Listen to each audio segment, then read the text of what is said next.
Hi, I'm Nick the nurse. Today we're going to be talking about a patient's constitutionally protected right to privacy.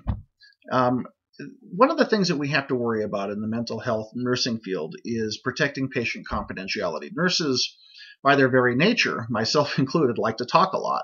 And when we're talking, we have to be very, very careful about not disclosing confidential information to other people, particularly those people who have no need or right to know.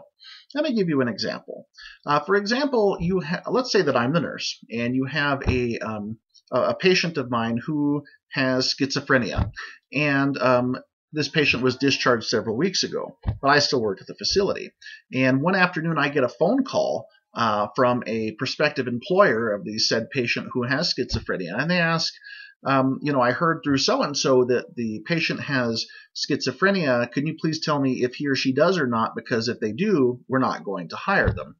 Would you be obligated to tell the prospective employer whether or not the patient has schizophrenia?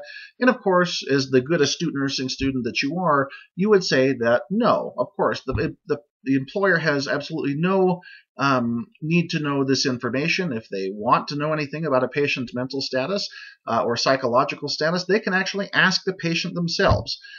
We only disclose information on a need-to-know basis. For example, if the respiratory therapist needs information on how a patient might be striking out before going to administer a breathing treatment, or a dietitian who might need to know to give a schizophrenic patient what? Finger foods, because, or a bipolar patient finger foods, because they might be in a manic phase or they might not need, metal utensils and stuff like that.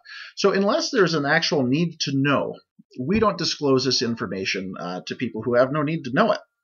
And that includes employers and anybody else outside of the facility. So just remember that on your nursing school exams and on the NCLEX, and we'll see you next time.